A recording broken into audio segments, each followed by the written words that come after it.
141점.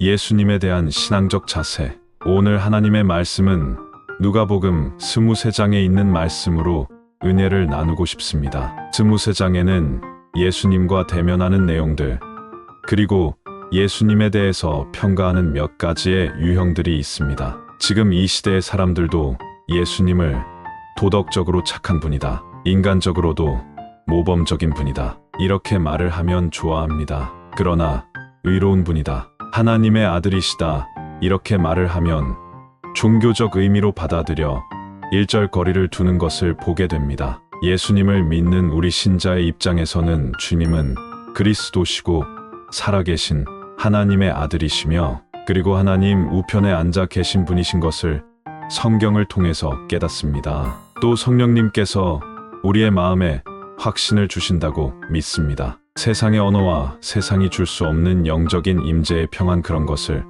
경험하게 됩니다. 그래서 그리스도가 우리 안에 영으로서 살아계셔서 영적으로 교제를 나누신다는 사실을 우리는 경험적으로 알고 믿음으로 받아들입니다.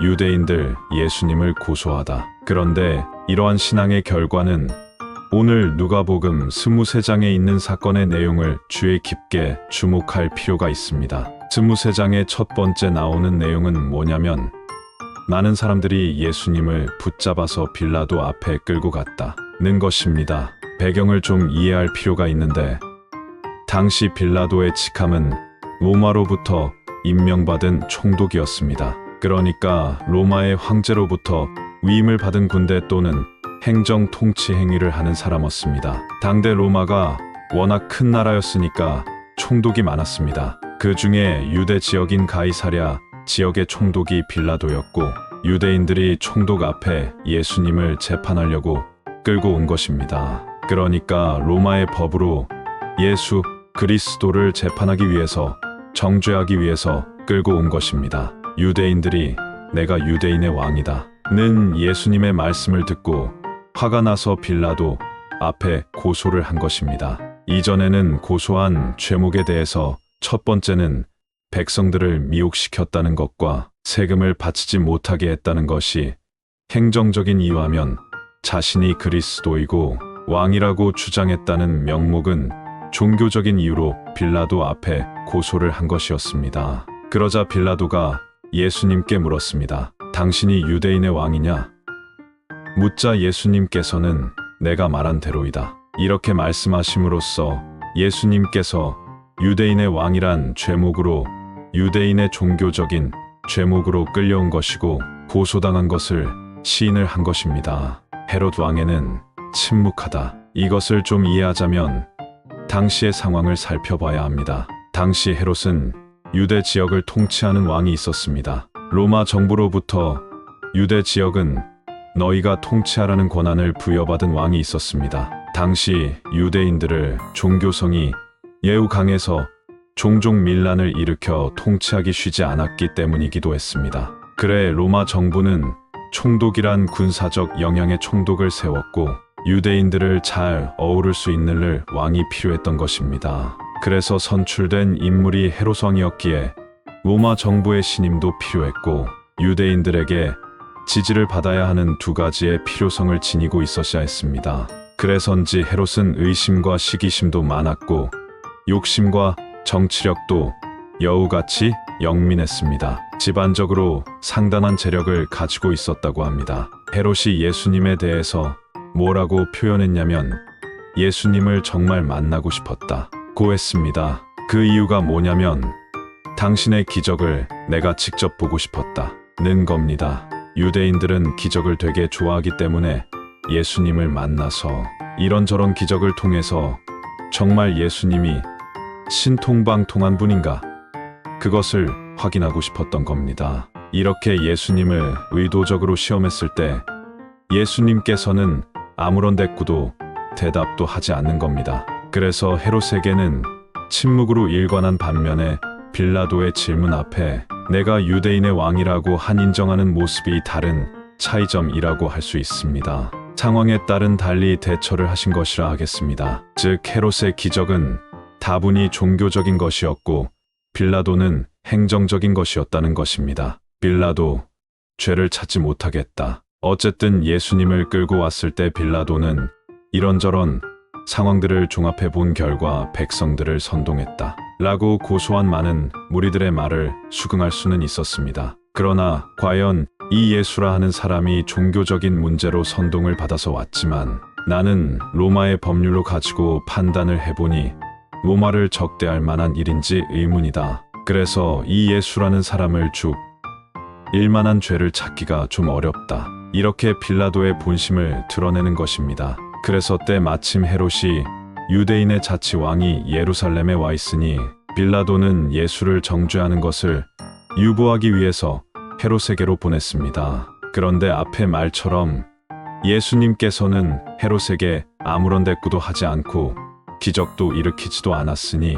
신통치 않은 사람이구나 이렇게 생각을 한 것입니다. 그래서 헤롯이 유대인들의 원성이 크니 풀어줄 수도 없고 하니 빌라도에게 떠넘기고자 다시 보낸 겁니다. 군중들의 입장에서는 예수님에 대한 분노가 점점 더 나기 시작한 겁니다. 그래 소리를 지르면서 예수님을 십자가에 못 박으라면서 흥분하게 된 겁니다. 물론 선동하는 제사장들과 율법사들이 있었기 때문에 가능한 일이긴 합니다. 상황이 이렇게 흘러가자 빌라도가 좀 난감해진 거죠. 아니 헤롯도 아무런 잘못을 찾아낼 수 없어서 나에게 다시 보냈는데 내가 아무리 생각을 해봐도 죄목을 찾을 수가 없다. 그러니 나는 그냥 몇 대 매질을 해서 풀어주겠다. 이렇게 행정적인 처리를 하고 싶은 것입니다. 그런데도 상황이 심상치 않게 돌아가는 것입니다. 유대인들이 폭동을 일으킬 정도로 소리를 지르는 것입니다.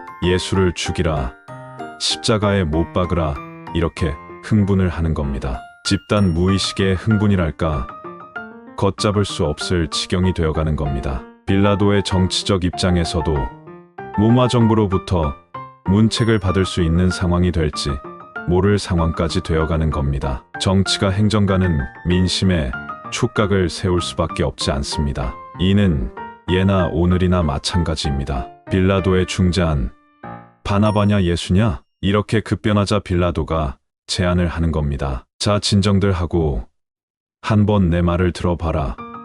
유대인의 관례에 따르면 십자가에 사람을 처형할 때는 살인죄를 지거나 중형에 처한 사람을 놓아주는 관례가 있지 않냐? 그러니 이 예수를 십자가에 못 박아 죽이겠냐? 사형수인 바나바를 놓아주겠느냐? 이렇게 역제안을 하고 있는 겁니다. 사실상 빌라도는 예수님을 놓아주고자 하는 묘안이 있을 겁니다. 내심 설마 이 예수가 사형수보다 더 큰 죄를 지었겠냐? 이런 생각이었을 겁니다. 그런데 흥분한 유대인들은 좀처럼 가라앉지 않았습니다. 더 목소리를 내어 예수님을 십자가에 못 박으라고 소리를 치는 겁니다. 그러자 빌라도는 무슨 소리냐?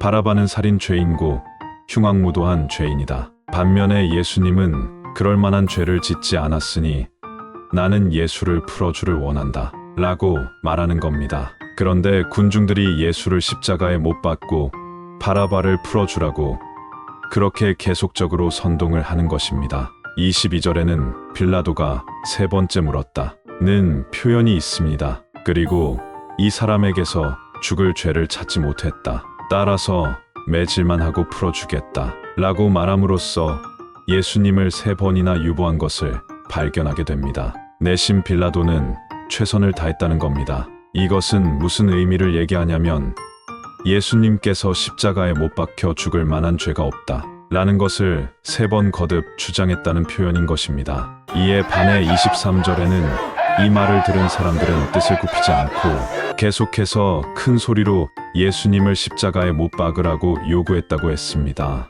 그러자 결국 빌라도는 자신의 손을 씻으면서 사람들의 요구대로 군중들에게 예수님을 내어줬고 바라바를 풀어주었다. 라고 성경이 기록하고 있습니다. 손을 씻었다는 것은 나에게 그 어떤 책임도 묻지 말라는 표시인 것입니다. 그러니까 빌라도의 관점에서 예수님을 볼 때에는 십자가에 못 박을 만한 죄를 발견할 수 없었고 풀어주려고 했다. 그런데 군중들에 의해서 릴란이 일어날 것을 염려해서 군중들에게 내어줬다. 이런 의미입니다. 그러니까 정치적인 관점에서 군중들의 분노나 언성을 해소시키기 위해서 비록 죄가 없지만 그들에게 예수님을 내어줬다라는 그런 의미를 담고 있는 것입니다. 빌라도 아내의 꿈 선한 분을 풀어주라. 성경에는 나와 있지 않지만 역사학자들이 연구를 해보니 이 빌라도와 예수님과 관련된 옛 문헌들을 살펴본 결과에 의하면 빌라도의 부인이 전날에 꿈을 꿨답니다. 그래서 예수라는 사람이 당신한테 올 텐데 그 사람을 죽이지 말라. 그 사람은 선한 사람이다. 그렇게 꿈을 꾸었답니다. 그래서 빌라도도 고민을 한 끝에 할 수만 있으면 죽이지 않으려고 최대한 노력을 한 것이죠. 그래 빌라도는 거듭 3번에 걸쳐서 유보를 했다는 것을 확인할 수 있습니다. 결과적으로 행정적으로는 죄가 없으나 종교적인 죄 몫으로 군중들의 외압에 의해 굴복당한 불법적인 재판이었다. 이렇게 이해할 수 있겠습니다. 그럼에도 구원의 역사는 지속된다. 결과적으로 빌라도는 정치적인 이해관계에 의해서 예수님을 군중들에게 예어주는 상황까지 이르게 된 것입니다. 그럼에도 불구하고 역사적 사실을 뛰어넘는 하나님의 비밀스런 경륜적 역사가 있었다는 사실입니다. 한편 구속사적인 관점에서 보면 성경에서 예언되어져 있는 예수님께서 십자가에 달리셔야 하는 희생제물로서의 구속사역을 완성하시는 하나님의 또 다른 계획이었다. 이렇게 이해할 수 있겠습니다. 인천 송도역 남인천 농협 앞 뱃자마 카페에서 이종화였습니다.